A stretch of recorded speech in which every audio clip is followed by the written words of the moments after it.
મોરબીમાં પ્રજાના રૂપિયાના ધુમાડાના દ્રશ્યો જોવા મળ્યા। મોરબી મહાનગરપાલિકાના ગાર્ડન વિભાગમાં રજળતી મળી 400 સિમેન્ટની થેલીઓ। અગાઉ 400 થેલી સિમેન્ટનો જથ્થો હતો લીલાપર આવાસ યોજનાના મકાનમાં। હાલમાં સિમેન્ટની થેલીઓ કોર્પોરેશનના ગ્રાઉન્ડમાં ખુલ્લી જોવા મળી। 2020માં જનભાગીદારીથી રોડ બનાવવા સિમેન્ટ અપાયા હોવાનો ખુલાસો થયો છે। 2020ની સિમેન્ટ અત્યાર સુધી નથી વપરાઈ। પ્રજાના રૂપિયાનું પાણી નહીં પણ પથ્થર થઈ ગયા।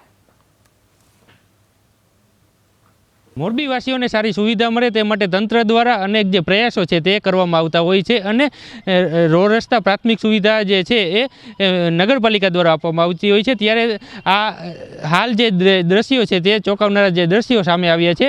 મોરબીમાં રોડ બનાવવા માટે જે સિમેન્ટની જે ગુણીઓ મંગાવવામાં આવી હતી તે વર્ષો વીત્યા છતાં પણ વાપરવામાં ન આવી હોય તેવા જે દ્રશ્યો છે તે સામે આવ્યા છે અને હાલ આ જે ગુણીઓ છે તે પથ્થર બની ગઈ હોય તેવા જે દ્રશ્યો છે તે પણ સામે આવી રહ્યા છે। અંદાજિત આ જે 400 જે ગુણીઓ છે તે મોરબી મહાનગરપાલિકાના જે ગ્રાઉન્ડમાં છે તે પડી હોવાના જે દ્રશ્યો છે હાલ જે સામે આવ્યા છે અને હાલ આ સ્થળના જે તમે દ્રશ્યો જોઈ શકો છો અંદાજિત આ જે ગુણીઓ છે એ 400 જેટલી ગુણીઓ છે અને 2020ના સમયગાળા દરમિયાન આ જે ગુણીઓ છે તે રોડ બનાવવા માટે મોરબી વાસીઓને સારી સુવિધા આપવા માટે રોડની સારી સુવિધા આપવા માટે આ જે ગુણીઓ છે તે મંગાવવામાં આવી હતી અને આરસીસી રોડ બનાવવા માટેનું કામ જે છે એ મોરબી નગરપાલિકા દ્વારા કરવામાં આવનાર હતું, પરંતુ મોરબી નગરપાલિકા દ્વારા આ જે જથ્થો છે એ કયા કારણોસર વાપરવામાં ન આવ્યો અને આ જથ્થો પડ્યો પ્રજાના પૈસાના પાણીના બદલે જે પથ્થર થઈ ગયો તે પણ એક સૌથી મોટો સવાલ છે। આ કેમ આ જથ્થો જે છે એ વાપરવામાં ન આવ્યો તે પણ એક સૌથી મોટો સવાલ છે। આ જથ્થો જે અત્યાર સુધી